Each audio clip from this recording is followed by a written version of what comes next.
મંગલાચરણ ચિંતા સંતાન હંતારો યત્પાદાંબુજરેણ શ્રિયાનંતાન્નિદાચાર્યાન પ્રણમામિ મુહુર્મુહુઃ યદનુગ્રહતો જંતુ સર્વદુઃખાધિગો ભવેत् તમહં સર્વદા વંદે શ્રીમદ્વલ્લભનંદનम् અજ્ઞાનતિમિરાન્ધસ્ય જ્ઞાનાഞ്જનશલાકયા ચક્ષુરુન્મીલિतं येन तस्मै श्रीगुरवे नमः नमामि हृदये शेषे लीलाक्षीराब्धिशायिनं लक्ष्मीसहस्रलीलाभि सेव्यमानं कलानिधिं चतुर्भिश्च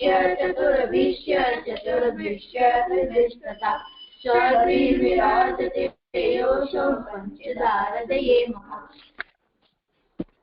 दंडवत प्रणाम जेजी। हाँ राशेष, तारा अवाज ने शू थई गयुं? जेजी हवे आवे छे? हाँ आवे छे बहुत सरस आव्यो। कृष्णदास अधिकारी नो त्रीजो प्रसंग। एक दिवस श्री आचार्यजीए कृष्णदास ने आज्ञा करी के मृदंग सहित श्याम कुंभार ने परासोली में लई आवो अने पछी ते मृदंग सहित श्याम कुंभार ने परासोली में लई आव्या कृष्णदास अने पछी श्री आचार्यजीए तेमने चंद्र सरोवर पर मृदंग वगाड़वानुं कह्युं। त्यारने कृष्णदासजी ने कीर्तन गाववानुं कह्युं अने पछी तेमणे गोवर्धनधर सहित बधी व्रजवासीओए रासलीलानो अनुभव कर्यो अने चैत्र सुद पूनमना अर्धी रातना दोध प्रहरे बधी जग्याए अजवाळुं फैलाई गयुं अने पछी कृष्णदासे पद गायुं श्री वृषभानंदिनी नाचते कृष्णदास सुधर रंग राख्यो। पद सांभळी अने श्रीनाथजी बहु प्रसन्न थया अने तेमने पोतानी कंठनी माला आपी अने पछी तेनाथी कृष्णदास बहु प्रसन्न थई गया, आनंद विभोर थई गया अने फरी ए पद गावा लाग्या। अलग लागन माला देती कृष्णदास अने ते पद श्री आचार्यजीनी कानेथी श्री गोवर्धन धर कृष्णदास उपर कृपा करता अने ते पछी श्री गोवर्धन धर श्री स्वामिनीजी तथा व्रजवासीओ सहित अंतर्ध्यान थया। કે આપણે ઠાકોરજીની સન્મુખ કીર્તન પછી મૃદંગ વગાડવો જોઈએ, ઢોલ વગાડવો જોઈએ, વાર્તા કરવી જોઈએ, જેનાથી શ્રી ઠાકોરજી બહુ પ્રસન્ન થાય। કેમ કે આમાં કૃષ્ણદાસ કીર્તન ગાતા હતા અને શ્યામ કુંભાર મૃદંગ વગાડતા હતા, તો ઠાકોરજી બહુ શ્રીનાથજી બહુ પ્રસન્ન થઈને તેમની માલા આપી। આમાંથી શબ્દ છે શ્રીનાથજી, શ્રી એટલે લક્ષ્મીજી અને નાથ એટલે તેમના પતિ વિષ્ણુજી, તેને દક્ષિણ ભારતમાં તિરુપતિ બાલાજી નામથી બી ઓળખાય છે। બીજો શબ્દ છે શ્રી ગોવર્ધનધર, ગો એટલે ગાય અને વર્ધન એટલે ગાયોના પાલન પોષણ કરવાવાળા ઠાકોરજીએ એક લીલા કરી હતી, તેમાં ઠાકોરજી ગોવર્ધન પર્વત ઉપાડ્યો હતો, ત્યારથી તેમનું નામ ગોવર્ધનધર છે। ત્રીજો શબ્દ છે આચાર્યજી। આચાર્યજી એટલે શાસ્ત્રને વાંચે, પોતાના જીવનમાં લે અને પોતાના શિષ્યોને શીખવાડે, તેને આચાર્યજી કહેવાય। જીજી થઈ ગયો। ધન્યવાદ પ્રણામ જીજી। હા रुचि જીજી, વિષ્ણુજી નો પ્રસંગ। વિષ્ણુજી એમના 4 ભુજાઓ હોય છે, એ ત્રિદેવમાં આવે છે। ત્રિદેવ છે, એક ત્રિદેવ છે વિષ્ણુજી, બ્રહ્માજી અને શિવજી। અને શિવ એ 3 ત્રિદેવ છે અને સાથે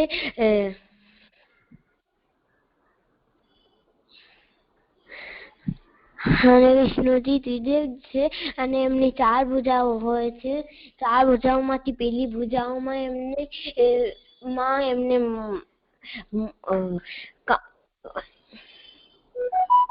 ચક્ર, શંખ, ગદા, પદ્મ શું? શંખ છે જે એમના હાથમાં શંખ છે જેનાથી જીતનો પ્રતીક છે. અને પછી બીજા હાથમાં સુદર્શન ચક્ર સમસ્ત ચક્રથી અલગ છે અને ભક્તિ ધર્મનો રક્ષક છે. ભક્તનો એ રક્ષક છે. અને ત્રીજો છે કમલ. કમલ શાંતિનો પ્રતીક છે. અને ગધા જોરથી ભાગે એવો છે. શું જોરથી શું? વીરનો પ્રતીક છે ગધા. હા, વીર્ય. અને શાબાશ. પછી એના પછી એમને એ જેના આસન પર બિરાજ છે કમલનો જે કમલ એ સાગરમાં બિરાજે છે અને એના અંદર શીશનાગ ઉપર એ આરામ કરે છે. અને એમના પાસે એમને 10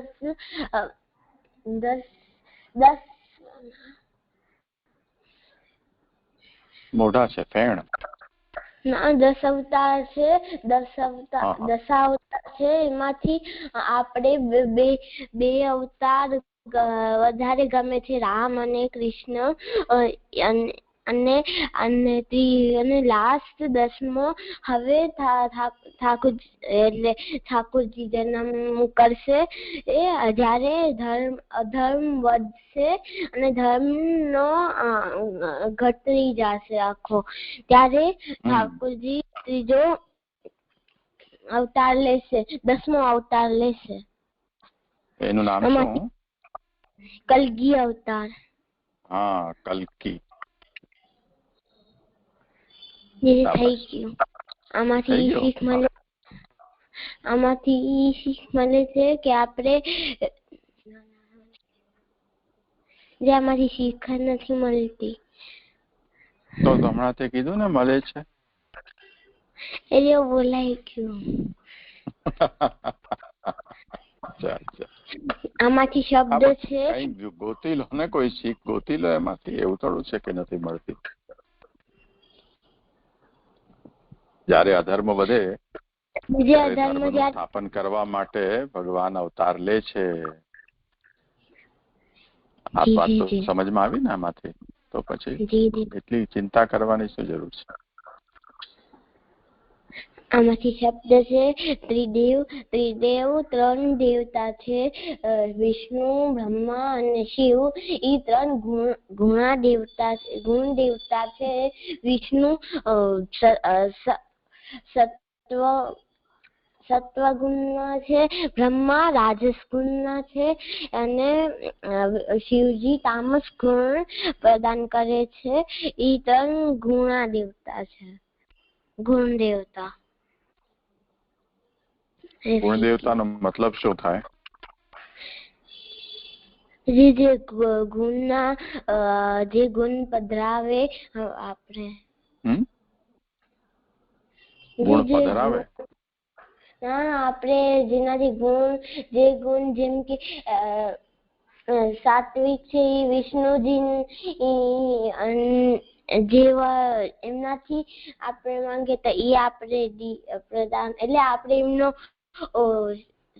એમને વાંચીએ કે ઠાકોરજી કેવા હતા કે એમ તો સાત્વિક જેવો થાય. બ્રહ્માજી એમને આ સૃષ્ટિ બનાવી છે અને એમાં આપણે જે બનાવ્યું છે એટલે એ રાજસ છે અને તામસ એટલે કે જે પ્રલય કરાવે ઈ શિવજી.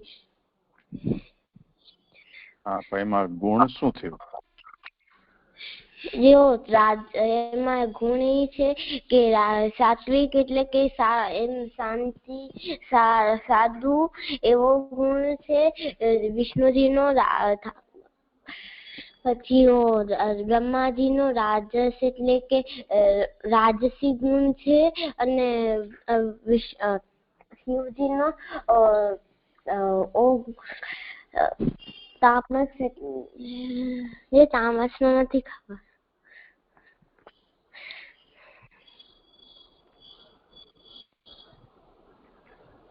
દેવતાઓમાં ગુણ છે એ રીતે આમને ગુણાવતાર નથી કહેવાતા, પરંતુ જગતના અંદર આ 3 ગુણો છે. એ 3 ગુણોનું કંટ્રોલ કરનારા દેવતાઓ છે એટલે એમને ગુણાવતાર કહેવાય છે. એટલે જગત સત્વ, રજસ અને તમસ આ 3 ગુણોનું બનેલું છે. તો સાત્વિક ગુણનું નિયમન એટલે કંટ્રોલ વિષ્ણુ કરે છે, રજોગુણને કંટ્રોલ બ્રહ્માજી કરે છે, તમોગુણને કંટ્રોલ શિવજી કરે છે. તો આ 3 ગુણોના કંટ્રોલ કરનારા છે, નિયામક છે, એટલા માટે એમને ગુણાવતાર કહેવાય છે. સમજાયું?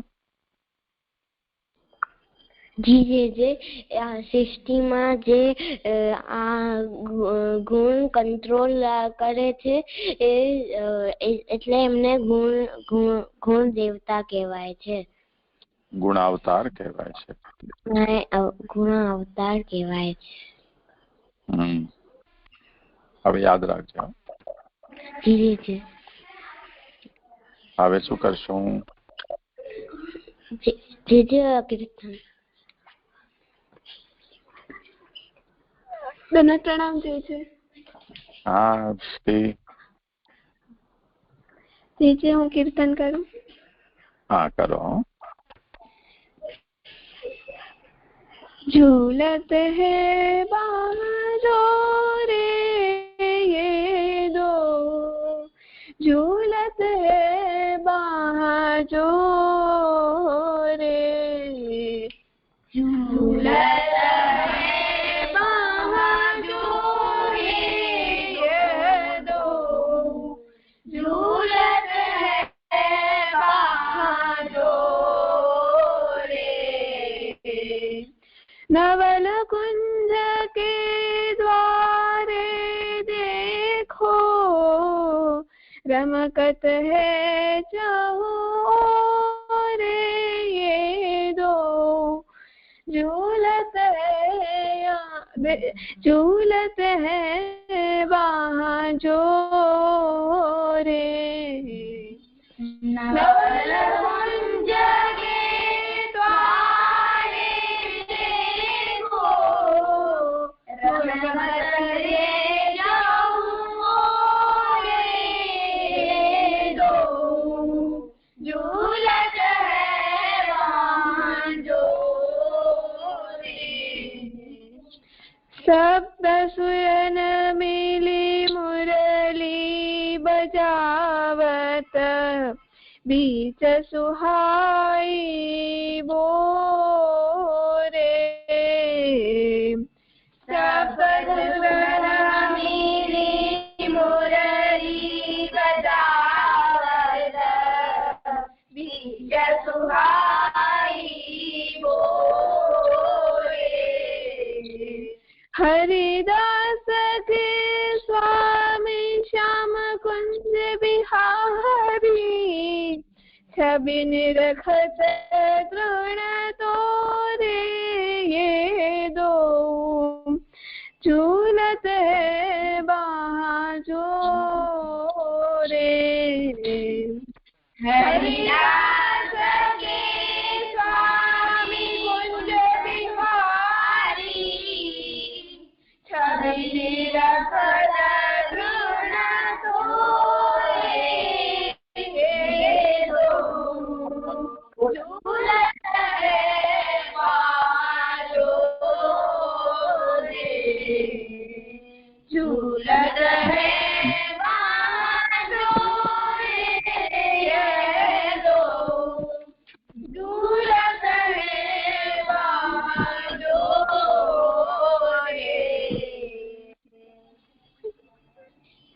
સુંદર.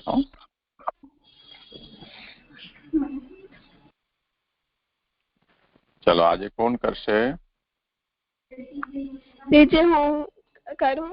હા કરો. જે કાલના શ્લોકમાં જોયું હતું કે જે પણ જે અમૃતના સમુદ્ર સમાન જેમના ભાવવાળા જે ગુણો જે ઠાકોરજીના ગાય છે એ સચિત અને આનંદરૂપ એવા સર્વ ગુણ પ્રભુના છે એવું જાણીને વર્ણન કરનારા વિચક્ષણ પુરુષનો ભાવ અમૃત બરોબર છે. તેમની વાણીનો પાન અત્યંત દુર્લભ છે એવું જોયું હતું કે એમાં આપણે વિચક્ષણ પુરુષ એટલે કે જે એકદમ સ્પેશિયલી થિંગ્સ જે જોતા હોય જે કોમનલી કોઈ બધા ન જોતા હોય પણ એ લોકો એવા દૃષ્ટિકોણથી એ લોકો અલગ સ્પેશિયલ દૃષ્ટિકોણથી જોતા હોય છે. તો જે વિચક્ષણો છે જે આના પહેલા વર્ણવેલા જે 6 પ્રકારના ગુણોનું વર્ણન કરે છે પણ એમાં જે 6 પ્રકારના જે આગળના ગુણો કયા છે એમાં પાર્શિયલી કહી છે કે જે ભગવાનના સ્પેસિફિક ગુણોનો જ વર્ણન કરે છે. જેમ કે ઈક્ષોરસોદમાં ઠાકુરજીને એમ કહ્યું કે ઠાકુરજી અપ્રાકૃત છે, ભગવાન અપ્રાકૃત છે, પછી પૃથ્વી પર જન્મ લે છે ને પછી છેલ્લે બધું પ્રાકૃત થઈ જાય છે. એવી રીતે આમ પાર્શિયલી એ બધું કરે છે કે એક પર્ટિક્યુલર એક જ ઠાકોરજીના ભગવાનના ગુણને વર્ણન કરે છે. તો ભગવાનના બધા જ ભગવાનના બધા જ ગુણો છે એમનો જે વર્ણન કરે છે એવા વિચક્ષણ પ્રવક્તાઓ એમને અમૃતના સમુદ્ર સમાન સમજવા જોઈએ. આવા પ્રવક્તાઓને સાંભળવાનો ખૂબ જ દુર્લભ અવસર મળે છે. એટલે કે આવા પ્રવક્તાઓ ખૂબ જ દુર્લભ છે તો આપણે એમને સાંભળી બહુ જ આમ રેરલી મળી શકે, ક્યારેક કોઈકને જ શાયદ મળી શકે છે. તો ભગવાન સચ્ચિદાનંદ સ્વરૂપ છે, એમના ગુણોને વર્ણન ગુણાતીતયા જે કરે છે એવા વિચક્ષણ પુરુષો છે ને. આગળના જે 6 ગુણો જોયા તો એમાં જેમ પાર્શિયલી કહ્યું છે કે પર્ટિક્યુલરલી કહ્યું છે કે ભગવાન અપ્રાકૃત છે, પણ આ શ્લોકમાં આ અમૃત જેવા પ્રવક્તાઓ ભગવાનને ગુણાતીત કહી રહ્યા છે. એટલે કે આપણે એમાં જોયું હતું કે સગુણ, નિર્ગુણ અને ગુણાતીત આ 3 આપણે ગુણના પ્રકાર જોયા હતા. કે એમાં પહેલો સગુણ કે સાત્વિક, રાજસ અને તામસ ગુણોથી જે પ્રભાવિત હોય, ગુણોનો જેના અંદર કંટ્રોલ હોય તે, એટલે કે ગુણ જેને કંટ્રોલ કરતો હોય. તો અને પછી એ જોયો તો કે નિર્ગુણ એટલે કે ત્રણેય જે ગુણો જેના અંદર ત્રણેય ગુણો જેની અંદર ન હોય તેવું. જેમ કે આત્મા, આપણે આત્મા રહી શકીએ, આત્મા ત્રણેય ગુણોથી એટલે કે એના પર કોઈ આમ અધીન નથી. અને પછી ગુણાતીત એટલે કે ગુણોના ઉપર જેમનો કંટ્રોલ હોય. એ ભગવાન નિર્ગુણ પણ છે અને ગુણાતીત પણ છે. તો આત્મા આપણે નિર્ગુણ છે પણ ગુણાતીત નથી, કેમ કે તે દેહથી બંધાયેલી છે. ગુણો જે કરાવે છે તે આત્મા કરે એટલે કે તે સગુણ કહેવાય, કારણ કે એ દેહથી બંધાયેલી છે. આત્મા દેહથી બંધાયેલી છે. પણ ભગવાનનું આવું નથી. ભગવાન અવતરિત થાય છે તે ભૂતલ ઉપર પ્રાકૃતિ, મનુષ્ય, પશુ, પંખી, વૃક્ષ વગેરેની વચ્ચે રહે છે. તેમ છતાં ભગવાન સગુણ નથી, ગુણાતીત છે. કેમ કે તે ગુણાતીત છે ને ગુણાતીત હોવાના કારણે એટલે બધા ગુણો ઉપર ભગવાનનો કંટ્રોલ છે. આપણે ભૂતળ પર જે કરી રહ્યા છીએ તે ગુણના પ્રેશરથી કરી રહ્યા છીએ. આપણા અંદર જે ગુણો છે એ આપણે આવું કરાવી રહ્યા છે. કે જેમ કે આપણે કઈ સેવા ઠાકોર નાહી ધોઈને ઠાકોરજીની સેવા કરીએ તો આપણા અંદર સાત્વિક ગુણ છે એટલે આપણે એમ કરીએ છીએ. અગર આપણે આમ આલસ કરીએ કે કયું કઈ કરીએ તો આપણા અંદર તામસ ગુણ આમ પ્રેશરાઇઝ થયો છે એટલે એવું થાય છે. તો આપણે એમ આવી રીતે સમજવું જોઈએ. પણ ભગવાન પોતાની ઈચ્છાથી બધું કરે છે. ભગવાન ઉપર કોઈનો પ્રેશર નથી, કેમ કે ભગવાન સ્વતંત્ર છે. ભગવાન ગુણોને પોતાના અધીન બનાવી રાખે છે. આવી રીતે ગુણાતીત ભગવાનના ગુણોને જે વર્ણન કરે છે એ પર્ટિક્યુલર ગુણ નહીં પણ બધા જ ગુણોનું વર્ણન કરે છે. એવા પ્રવક્તાઓનો અમૃતના સમુદ્ર સમાન સમજવા જોઈએ. પછી મને કાલે એવું સમજાયું હતું. હા, સારી વાત છે. કોઈને કહેવું છે આમાં કઈ? આચાર્ય, મને ખાલી ક્લેરિફાય કરવું છે કે જે એટલે જે આત્મા છે એ એટલે જે શરીર છે એ તો સગુણ છે, એટલે આત્મા એ શરીરથી બંધાયેલી છે, પણ આત્મા પોતે સગુણ કહેવાય જાય? બતાવો ભક્તિ. જે મને એવું લાગે છે કે આત્મા નિર્ગુણ છે પણ એ શરીરથી બંધાઈ ગઈ છે. એટલે કે જેમ શરીર ગુણ તો દેહ ઉપર શરીર ઉપર આમ દેહ તો ગુણ ઉપર અધીન જ છે. એ ગુણ એને અધીન બનાવી નાખ્યો છે. અગર દેહ શું છે તો પછી આત્માને પણ સૂવું જ પડશે. એ એમ નહીં કહી શકે કે મને સેવા કરવી છે કે મને કઈ બીજું કામ કરવું છે. આત્મા એવું કઈ કરી નહીં શકે કેમ કે એ દેહથી બંધાયેલી છે એટલે એને સગુણ કહેવામાં આવી છે.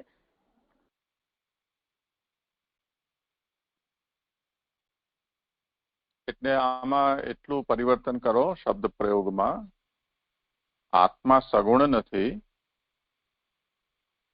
પરંતુ સગુણ દેહથી બંધાયેલી છે અથવા તો ગુણાભિમાની છે. જેવી રીતે બ્રહ્મા વિષ્ણુ અને શિવ ગુણાભિમાની છે એવી રીતે આત્મા પણ ગુણાભિમાની છે. ગુણાભિમાની હોવાનો મતલબ એ છે કે કોઈ આપણને પૂછે કે શું કરો છો તો આપણે એમને એમ કહીએ કે હું જમું છું. શું કરો છો તો હું બેઠો છું. શું કરો છો તો ચાલું છું, સૂવું છું, નાચું છું, ગાઉં છું.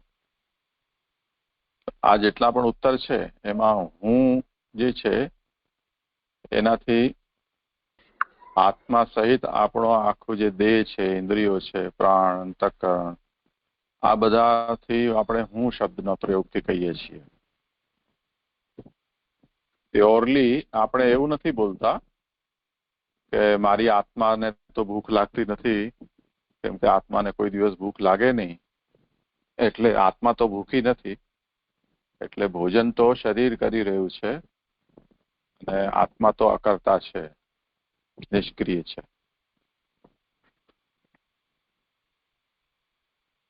તે જ રીતે કોઈ ભીનું થઈ ગયું હોય વરસાદની અંદર, અરે તમે ભીના થઈ ગયા તો કે નહીં એવું નહીં કહો. આત્માને તો કોઈ ભીંજવી શકતું નથી એટલે આત્માના ઉપર આવેલું જે આવરણ છે શરીર એ જ ખાલી ભીનું થયું છે. આત્મા તો કોરી જ છે. આવું આપણે બોલતા નથી ને એવી આપણી અનુભૂતિ પણ નથી. આપણે ભીના થયા, શરીર ભીનું થયું તો આપણને એવું બાયફર્કેટેડ આપણને ફિલિંગ નથી થતી કે આત્મા કોરી રહી ગઈ ને ખાલી શરીર ભીનું થયું. જેમ રેનકોટ પહેરી અને એ ભીનું થાય ને આપણે કોરા રહી ગયા હોઈએ અંદરથી, તે વખતે આપણને કોઈ પૂછે કે અરે પલળી ગયા તો કે નહીં રેનકોટ પહેર્યું છે ને તો અમે તો કોરા જ છીએ, રેનકોટ જ ખાલી પડ્યું છે, પલળ્યું છે. તો ત્યાં આપણે એમ બાયફર્કેટેડ આન્સર આપીએ છીએ એ બંને વાતને જુદી કરીને કે રેનકોટ અલગ વસ્તુ છે અને એના અંદર ઘૂસેલા આપણે અલગ છીએ. માનો કે રેનકોટ ગંદુ થઈ ગયું એટલે રસ્તામાં જઈ રહ્યા છીએ, માટીવાળા રસ્તામાં પાણી ભરેલું હોય ને ત્યાંથી કોઈ વાહન જોરથી પસાર થાય અને તે વખતે કાદવવાળા જે પાણી છે એ આપણા રેનકોટ ઉપર ઉડે તો તે વખતે આપણે જે હલ્લા મચાવીએ, રેનકોટ બગાડી નાખ્યો, અથવા તરત આપણે એમ કહીએ કે કેમ મારા ઉપર પાણી ઉડાડ્યું, ગંદુ પાણી ઉડાડ્યું, તે વખતે પાછું ફરીથી આપણો જે આત્માનો એક્સટેન્શન છે એ શરીર, એના ઉપર પહેરેલા વસ્ત્ર અને એના ઉપર પહેરેલું જે રેનકોટ છે ત્યાં સુધી એ ટ્રાન્સમિટ થઈ ગયું છે. તો રેનકોટને પણ આપણે આપણી આત્માવત જ માનીને એને સાથે આઈડેન્ટિફાઈ કરીને આપણે બોલીએ છીએ કે મને ગંદી કરી દીધી. એમ માનો કે કોઈ વખતે કોઈ જગ્યાએ એવું વિવાદ થાય કોર્ટમાં અને એમાં સામેવાળી વ્યક્તિ છે એમ કે મેં એમને ગંદા નથી કર્યા, ખાલી રેનકોટ ઉપર થોડો છાંટા ઉડ્યા હતા. તો આપણે એના ઉપર શું સ્ટેન્ડ લઈએ? આપણે એમ તો નહીં કહીને કે આ સાચી વાત છે, તો હવે હું મારો વિવાદ પાછો ખેંચી લઉં છું, મારે હવે કઈ ઝઘડો કરવો નથી, એવું થોડું કહીશું. આપણે એમ જ કહીશું ને કે આ રેનકોટને ગંદો કર્યો એ મને ગંદો કર્યા બરાબર જ છે, કે ઘરના કાચ તોડી દીધા એ મારા ઉપર જ એક અટેક થયો છે એના બરાબર છે. તો આ રીતે આત્મા ગુણાભિમાની થાય છે. આ જે ગુણાવતારો છે એમને પણ ગુણાવતાર કહેવા પાછળનો આ જ હેતુ છે. એમના અંદર ઈશ્વરીય સામર્થ્ય છે, પણ ઈશ્વરે એ રૂપો એ ગુણને કંટ્રોલ કરવા માટે ધારણ કરેલા છે, એટલે એ પણ ગુણાભિમાની થઈ જાય છે. અને ગુણાભિમાની થઈ જાય છે ત્યારે જ્યારે બીજા ગુણ સંબંધી કોઈ કામ આવી પડે તો એમને સુસ્તી આવે એમાં, કે અમારું કામ નહીં.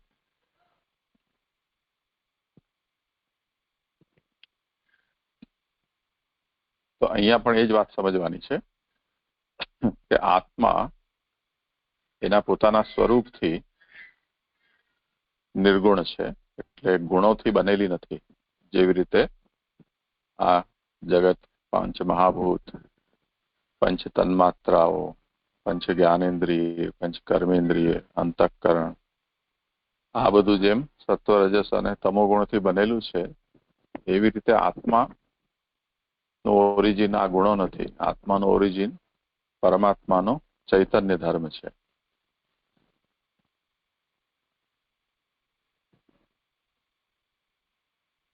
તો આત્મા નિર્ગુણ છે, પણ સગુણ દેહની અંદર રહેતી હોવાને કારણે અને એના પોતાની ઈચ્છાથી એનાથી અલગ થઈ નથી શકતી, એ કારણે એ દેહાભિમાની કહેવાય છે. એ અર્થમાં એ સગુણ છે.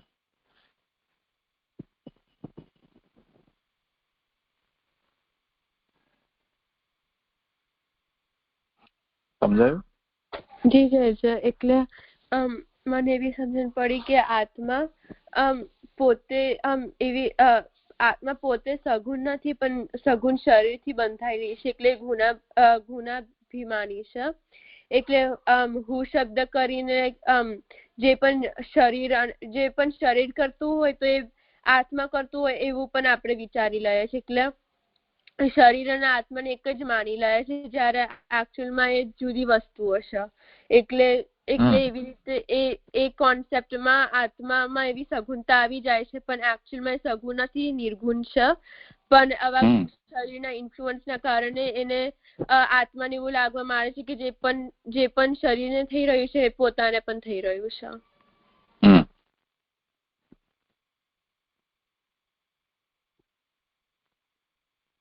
ઠીક છે. और कहीं?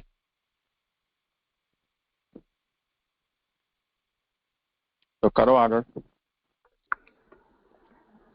જી. અમૃતોદધિ જેવા ભાવવાળા ભગવત ગુણના પ્રવક્તાઓની એક और વિશેષતા અજામિલા કરણ નવત બિંદુપાનમ પ્રકીર્તિતમ રાગાજ્ઞાનાદિ ભાવાનામ સર્વથા નાશનમ યદા તથા લેહનમ ઇત્યુક્તમ સ્વાનંદોદ્ગમ કારણમ. અર્થ: અજામિલને વિષ્ણુદૂત કહેલા વચન સાંભળીને પેઠે તે વાક્યને અમૃત બિંદુ પાન કહેલ છે.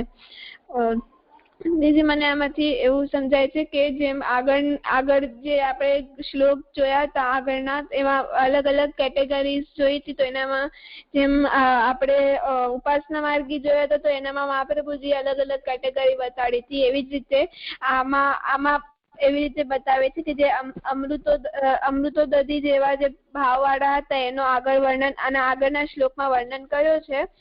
હવે એમનો વર્ણન એવો થયો હતો કે જે લોકો ભગવાનના ગુણાતીત ગુણનો અને સચ્ચિદાનંદ પ્રભુ છે અને એમના બધા જ ગુણોનું વર્ણન કરે છે. વિચક્ષણ પુરુષોની વાત કરવામાં આવી હતી. તો એમની જ કેટેગરીમાં થોડો એક્સ્ટ્રા અહીંયા કહેવામાં આવ્યું છે.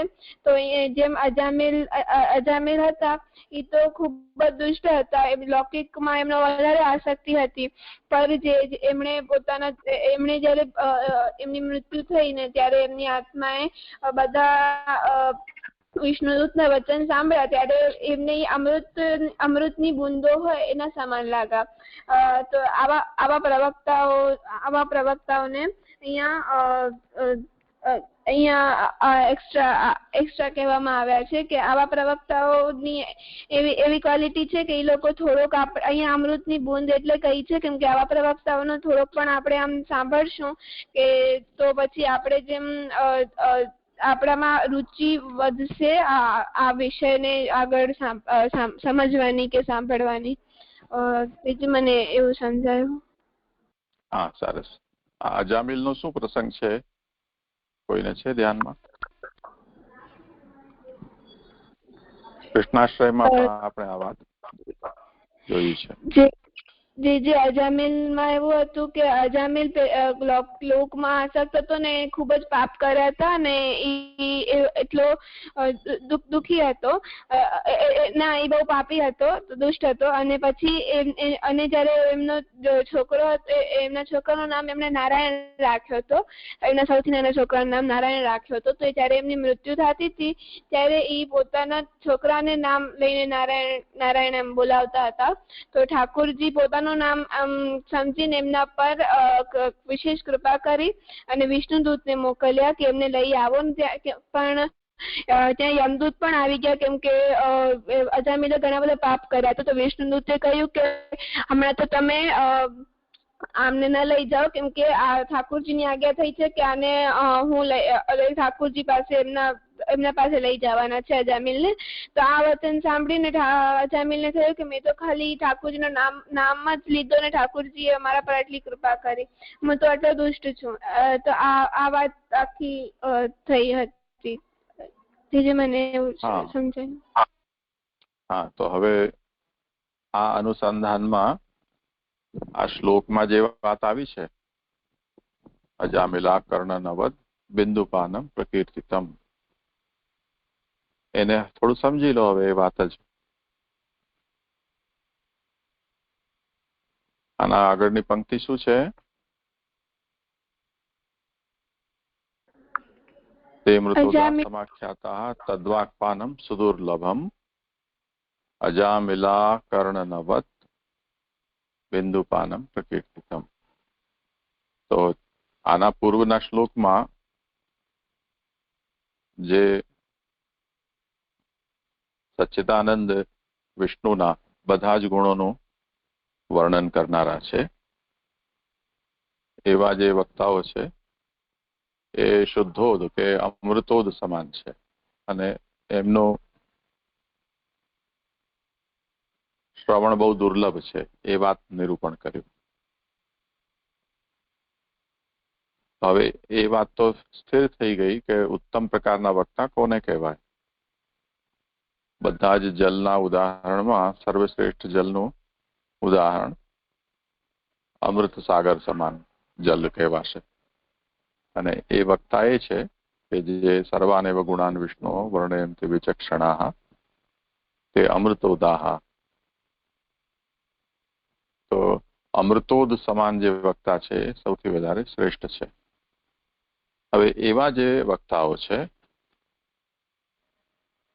એ વક્તાના મુખથી એકાદ શબ્દ કે કઈ એક નાની વાત આપણને સાંભળવા મળી જાય તો સાગર તો બહુ વિશાલ છે, અથાહ છે.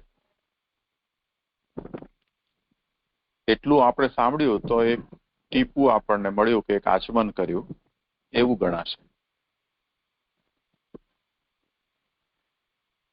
પણ એ એક ટીપું છે એ પણ મનુષ્યના જીવનને પરિવર્તિત કરી શકે છે એવી એમાં સામર્થ્ય છે.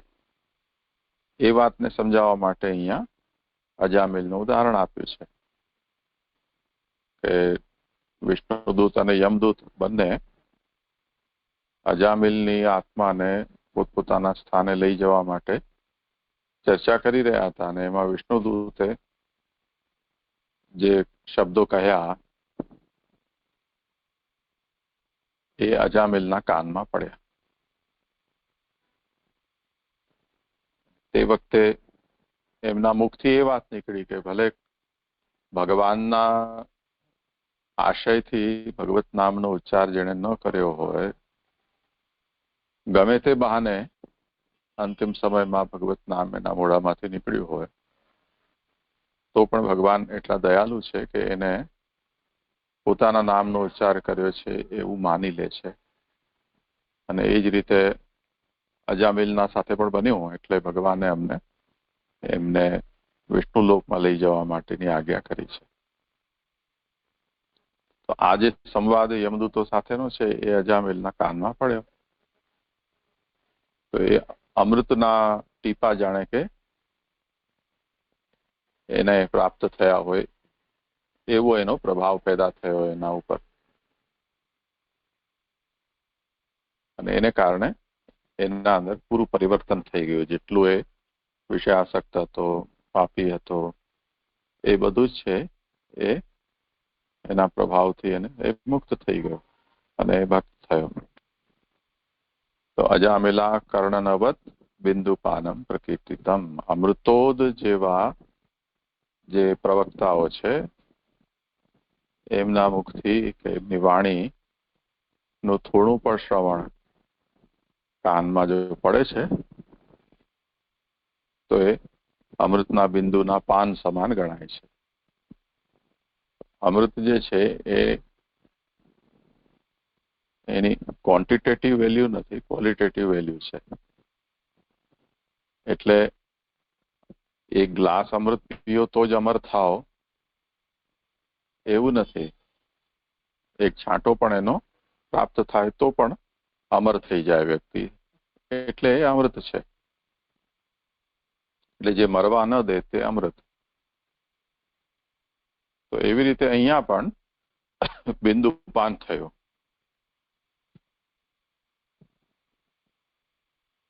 આ વસ્તુ છે એ પ્રવક્તાઓ ભગવાનના જે ગુણો છે એ શુદ્ધ રૂપમાં એમના મુખથી પ્રાપ્ત થઈ રહ્યા છે. શુદ્ધ રૂપમાં, પૂર્ણ રૂપમાં, બંને અર્થમાં અહીંયા એ પ્રવક્તાઓના મુખથી આપણને પ્રાપ્ત થાય છે. એને કારણે એનો પ્રભાવ પણ તેવો છે. એટલે અમિશ્રિત રૂપથી એ મળે છે. સૌથી વધારે મહત્વ એ જ વસ્તુનું છે. એમાં પ્યોરિટી છે એકદમ.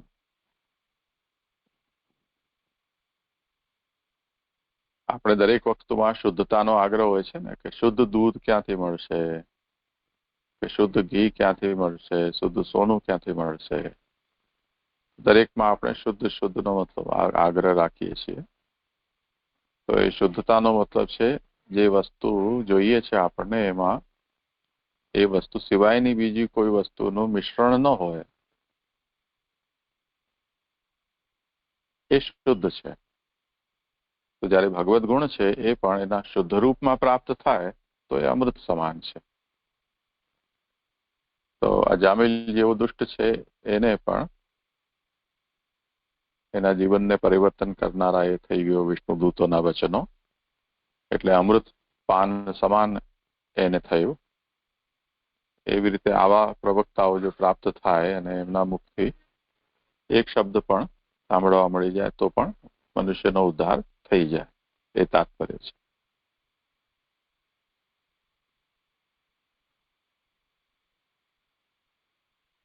હવે આના આગળનું શું છે?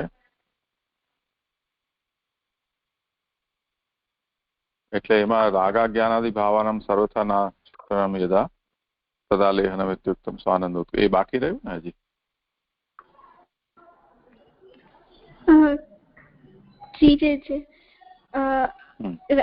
રાગા જ્ઞાનાદિ ભાવાનામ સર્વથા નાશનમ યદા તદા લેહનમ ઇત્યુક્તમ સ્વાનંદોદ્ગમ કારણમ. અર્થ: અજામિલને વિષ્ણુ દૂત કહેલા વચન સાંભળીને પેઠે તે વાક્યને અમૃત બિંદુ પાન કહેલા છે. લેહન એટલે કે ચાટણ. અવલેહ લૌકિકમાં પ્રીતિ અને સ્વરૂપનું અજ્ઞાન વગેરે ભાવનો જ્યારે સર્વ પ્રકારે નાશ થાય ત્યારે લેહન સ્વાનંદના પ્રકટમાં કારણરૂપ છે, એટલે આનંદનો આસ્વાદ લેવાય છે.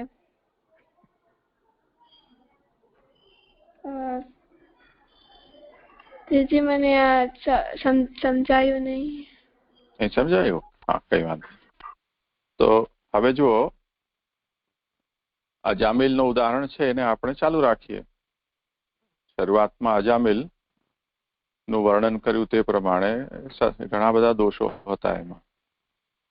મૃત્યુ સુધી એને એવો કોઈ ઉપાય કર્યો નહીં કે જેનાથી એ બધા દોષો દૂર થાય. વિષ્ણુદૂતોના વચન એના માટે અમૃતપાન સમાન સાબિત થયા. એનાથી એને જ્ઞાન તો થઈ ગયું, અને એ ચમત્કારિક જ્ઞાન થયું. એના જીવનને પછીની ઘટના એ છે કે વિષ્ણુદૂત યમદૂતો બંને પોતપોતાના સ્થાને ચાલ્યા ગયા, અને અજામિલ છે એને ફરીથી જીવન પ્રાપ્ત થયું.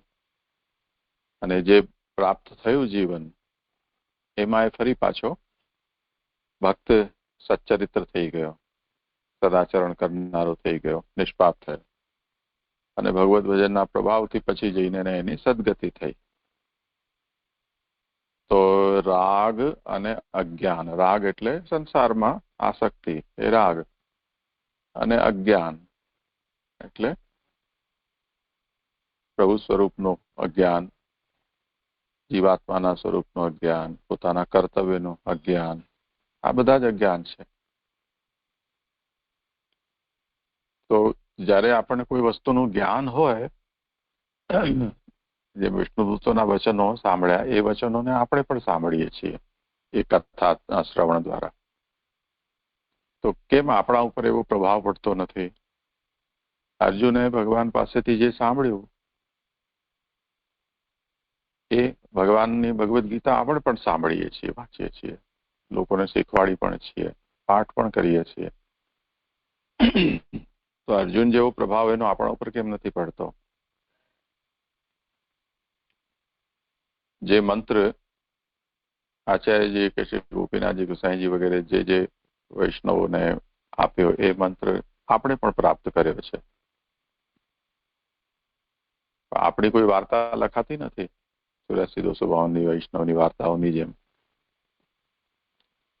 તો હવે સમજવાનું એ છે આમાં કે એવું થવાનું કારણ શું છે? વસ્તુ તો એની જ છે. તો એનું કારણ એ છે કે જેમ કોઈ પણ વસ્તુની, જેમ આપણે કોઈ ભોજન કરીએ, એ ભોજન આપણા શરીરમાં એબ્ઝોર્બ થાય. એ ભોજન શરીરના જે અંગો છે એ જે વસ્તુનો આપણે આહાર લઈએ છીએ એમાંથી એ તત્વોને એબ્ઝોર્બ કરે છે. એટલે જેમ રોટલી ખાધી તો રોટલીમાંથી કાર્બોહાઈડ્રેટ્સ છે એ આપણું શરીર એમાંથી લે, એને પછી ગ્લુકોઝમાં કન્વર્ટ કરે. ગ્લુકોઝ પછી આપણા બ્લડમાં અને બધા જે અંગોને જરૂર હોય તે રીતે જાય.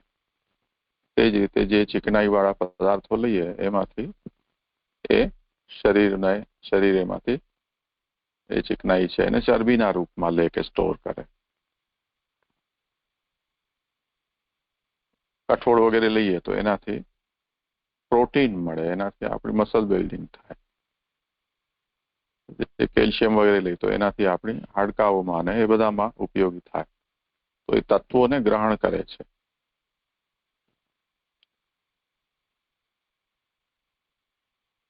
આ એક જાતની રિસેપ્ટિવિટી છે. કોઈ વસ્તુને તમે તમારી જરૂરિયાત મુજબ એમાંથી એને ગ્રહણ કરી શકો, અને જે વસ્તુ શરીરને ઉપયોગી નથી અથવા તો જે વસ્તુમાંથી તત્વ કાઢી લીધેલું છે એ બધું વેસ્ટ છે. એને પણ છેલ્લે સુધી જેટલું પણ વેસ્ટ મેનેજમેન્ટ થતું હોય ત્યાં સુધી પણ શરીર એમાંથી જે મળી શકતું હોય તે ગ્રહણ કરે છે. તો શરીરમાં આપણે આ ભાષામાં એને કહીએ તો એનું પચવું, કે જે ખોરાક આપણે ખાઈએ છીએ એ શરીરને ખોરાક કરતા પણ એમાંથી જે મળતા તત્વો છે એની જરૂરિયાત છે. તો શરીરની ભૂખ તત્વોની છે. આપણે એની ફિલિંગ વસ્તુના રૂપમાં કરીએ છીએ. જીભ એને સ્વાદના હિસાબથી વિચાર કરે છે, આંખો એને રંગરૂપના હિસાબથી જુએ છે. તો દરેકની પોતપોતાની અલગ અલગ ફિલિંગ્સ છે આ બધા માટેની. હવે જે વ્યક્તિ બીમાર છે તો તમે એ જોયું હશે કે જે લોકોને બીમારી હોય તો તે વખતે ડોક્ટર એ લોકોને એમ કહે કે એને તમે ભારે ખોરાક નહીં આપો.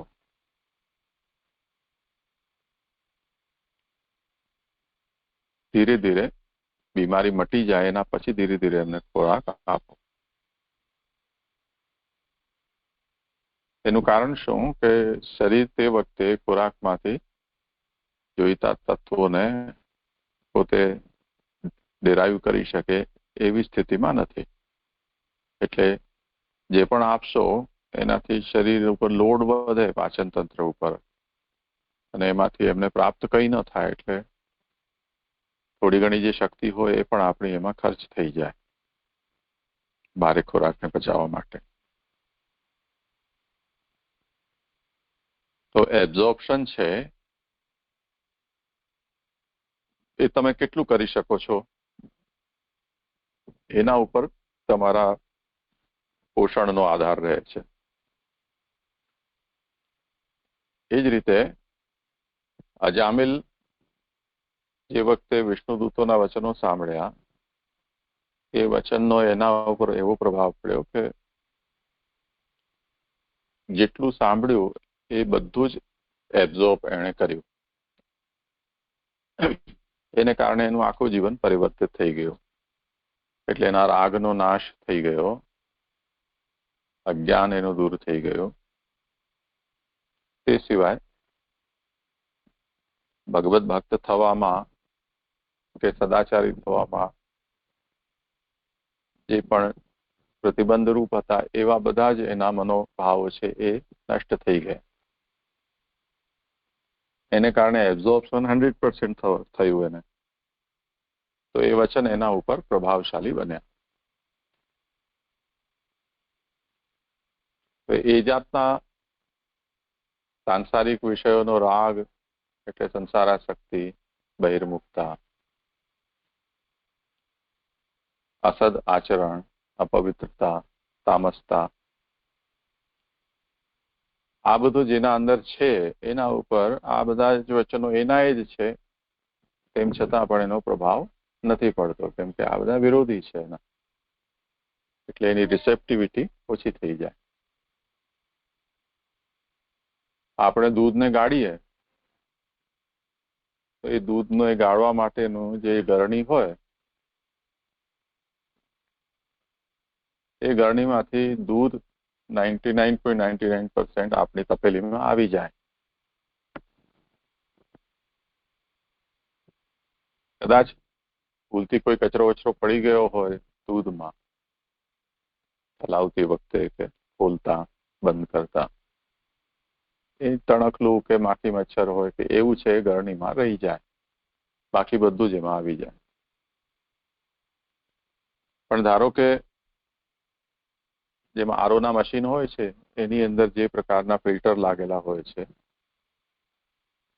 એવા ફિલ્ટરમાંથી જો દૂધ પસાર કરવામાં આવે તો શું સ્થિતિ થાય? પાણીના ફિલ્ટરેશનમાં પણ આપણે જોઈએ છીએ કે પાણીનું 60% પાણી છે એ આરઓનું મશીન છે બહાર ફેંકી દે છે, 40% આપણને મળે છે. તો દૂધ તો એના કરતા ઘણું બધું ડેન્સ હોય છે. જો દૂધને પ્રેશરથી આરઓના ફિલ્ટર્સમાંથી કાઢવામાં આવે તો આપણા હાથમાં ભાગે કઈ વસ્તુ આવે? 2-5% જ આવે. તો આ બધું એને રોકી દે છે. એવી રીતે જે સંસારિક રાગ, અજ્ઞાન, આ બધા એવા તત્વો છે કે જે અમૃત વચનો છે એ અમૃત વચનોને રોકી દે છે આપણા અંદર પ્રવેશ કરતા. એટલે અહીંયા કહ્યું છે કે રાગા જ્ઞાનાદિ ભાવાના નાશનમ યદા, એ આ બધા રાગ અને અજ્ઞાન વગેરેનો જ્યારે નાશ થઈ જાય છે તે વખતે જો આપણને આ વચનો પ્રાપ્ત થાય તો એમ સમજો કે અમૃતનું બિંદુ નહીં પણ અમૃતને ચાટવા જેવું થઈ ગયું. એટલે ત્યારે આપણો સ્વાદ ઉઘડી ગયો, ભૂખ પણ ઉઘડી ગઈ. તો એ અમૃત છે એ આપણા માટે ચાટવાનું જેવો આનંદ કરાવે છે.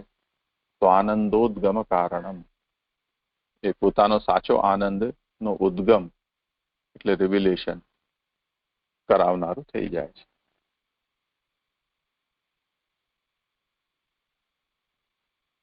અર્જુનજીના સંબંધમાં પણ આ વાત આવે છે કે જ્યારે ભગવાને ગીતાજીનો ઉપદેશ કર્યો અને બધું યુદ્ધ પણ થઈ ગયું,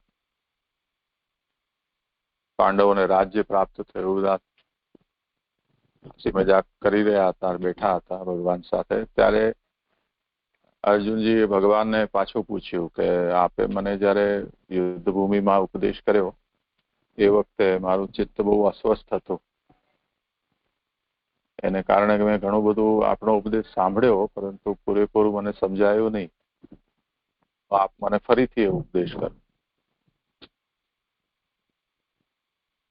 તો જો અર્જુન જેવા છે એમના ઉપર પણ માહોલનો એવો પ્રભાવ છે કે જેટલું કહેવામાં આવે છે એ બધું એમને યથાર્થ રૂપમાં સમજાયું નહીં કે ગ્રહણ થયું નહીં. તો એ જ વાત અહીંયા પણ આજ્ઞા કરે છે કે જો સાંસારિક રાગ છે કે અજ્ઞાન છે, બીજા મોહ હોય કે મનુષ્યના પાપ કર્મ હોય, તામસતા હોય, તો એ આ જે અમૃત બિંદુ છે એને ફિલ્ટર કરી દે છે, ફિલ્ટર આઉટ કરી દે છે.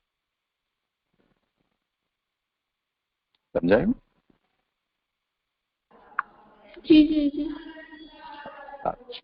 આજે તો સમય થઈ ગયો છે, આજે આટલું જ રાખો. દરરોજ પ્રણામ જય જય. હા છે.